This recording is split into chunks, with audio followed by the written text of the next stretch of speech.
Γεια σας, είμαι η Μαρία και μαζί απόψε θα κάνουμε νηστίσιμη μιλόπιτα κέικ με κράμπερι, ελληνιστή κόκκινα μύρτιλα. Τώρα θα μου πείτε, είχες και στο χωριό σου κόκκινα μύρτιλα? Ναι, είχα και κόκκινα μύρτιλα και μαύρα μύρτιλα και σμέουρα και κράνα. Ναι, σε ένα χωριό του Κιλκής από όλα αυτά είχα. Τέλος πάντων, πέρα από την πλάκα, όντως είχα, αλλά τώρα στην εποχή μας δεν είναι δύσκολο να τα βρεις αυτά. Αν δεν θέλετε να χρησιμοποιήσετε τέτοια αποξηραμένα φρούτα, μπορείτε να πάρετε σταφίδες. Βασικά η συνταγή είναι με σταφίδες κανονικά, αλλά με τα μύρτιλα, επειδή έχουν λίγο αυτή τη ξινούτσικη γεύση, μου αρέσουν εμένα περισσότερο. Άμα θέλετε βάλετε μύρτιλα. Αν όχι, θα βάλετε σταφίδες ή μπορείτε να μην βάλετε και καθόλου. Τέλος πάντων, θα ξεκινήσουμε κόβοντας τα μήλα. Θα τα κόψω τα μήλα σε μικρά κυβάκια.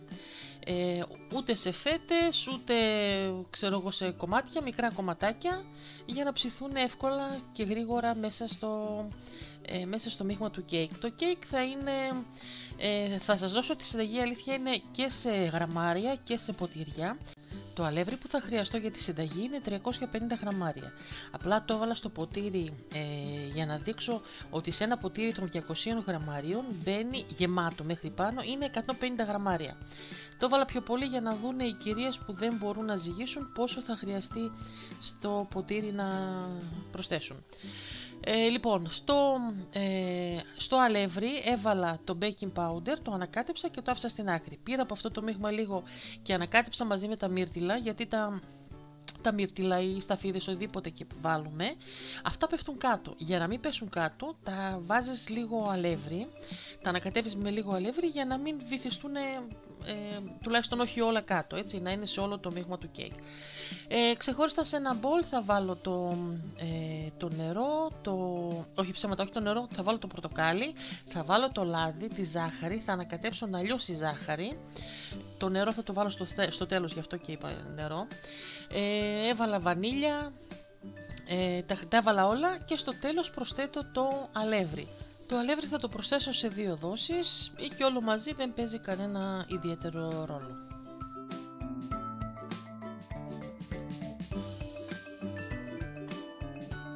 Αφού ανακάτεψα καλά το μείγμα και δεν έχει σβόλους, θα προσθέσω τώρα, όπως βλέπετε, 100 γραμμάρια ζεστό νερό.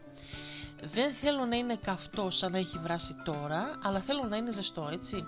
Υπάρχει λόγος που είναι ζεστό, αυτό θα μπορέσει να κάνει πιο αφράτο το μείγμα του κέικ, ας πούμε. Έτσι θα είναι πιο κέικ, γιατί κέικ χωρίς αυγά και γάλα δεν είναι εύκολο να γίνει, έτσι. Το ζεστό νερό θα είναι βρασμένο, λίγο θα το αφήσετε να κάτσει, αλλά θα το προσθέσετε ζεστό. Αφού πρόσθεσα το νερό και ανακάτεψα καλά, βλέπετε πως έχει γίνει το μείγμα. Τώρα εγώ με τη σπάτουλα απλά καθάρισα τις άκρες, μην τυχόν δεν έχει ανακατευτεί καλά, έτσι. Πρόσθεσα τα μήλα, τα ανακατεύω όλα στο μείγμα και θα τα βάλω θα προσθέσω και τα μύρτιλα και θα τα βάλω όλα στη φόρμα του κέικ. Και ξαναλέω, εάν δεν έχετε μύρτιλα ή αν δεν θέλετε μύρτιλα, μπορείτε να βάλετε οτιδήποτε άλλο θέλετε. Εγώ, ας πούμε, παλαιότερα αυτή τη συνταγή την έκανα με σταφίδες. Έτσι, δεν υπάρχει κανένα θέμα, ό,τι σταφίδα σας αρέσει, μαύρη, ξανθιά, ό,τι σας αρέσει. Άμα θέλετε μπορείτε και να το μουλιάσετε σε λίγο κονιάκ. Αλλά εγώ δεν το έκανα αυτό, το έβαλα όπως έχει. Τώρα, στη φόρμα του κέικ, εγώ πάντα την αλείφω κανονικά με βούτυρο.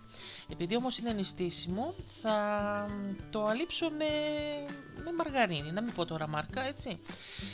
Αυτή τη μαργαρίνη που βάζετε στο ψωμί, αυτό, και στο φούρνο στους 170 βαθμούς για περίπου 1 ώρα. Χαμηλώνουμε τη φωτιά, συνήθως ψήνουμε στους 180, έτσι. Χαμηλώνουμε λίγο τη φωτιά για να ψηθεί και το μήλο καλά μέσα. Να μην αφήσει, να μην έχει κομμάτια σκληρά, έτσι. Και γι' αυτό είναι χαμηλή η θερμοκρασία και πιο πολλή ώρα το κρατάμε. Εγώ την φόρμα την κουνάω συνήθως και το αισθάνομαι όταν αρχίζει και χοροπηδάει, ας πούμε, μέσα στη φόρμα. Είναι έτοιμο. Το αναποδογύρισα, όπως βλέπετε δεν κόλλησε τίποτα. Από τη μια μεριά λίγο πέσανε κάτω τα μύρτιλα. Τέλος πάντων, όπως και να έχει, πάντως να ξέρετε, ναι, και πασπαλίζω από πάνω λίγο άχνη ζάχαρη. Αν δεν θέλετε μπορείτε να το αποφύγετε. Η αλήθεια είναι, παιδιά, σήμερα το έκανα, ήταν βράδυ, την επόμενη μέρα το πρωί είχε μείνει ένα κομματάκι. Αυτό το ήπια με το καφέ, το έφαγα με το καφέ. Αυτή είναι η συνταγή, είναι πολύ απλή, πολύ εύκολη, είναι πολύ νόστιμη όμως. Τώρα θα δείτε πόσο απαλό έχει γίνει το μείγμα και τα μήλα από μέσα σαν να γίνανε κρέμα. Ένα έτσι ένας πολύ ωραίος συνδυασμός. Εμένα μου αρέσει γενικά αυτή η συνταγή πάρα πολύ. Είναι δοκιμασμένη. Φτιάξτε την και θα με θυμηθείτε. Δείτε πόσο εύκολα τώρα θα κόψω, σαν να κόβω κρέμα, σαν να κόβω τούρτα.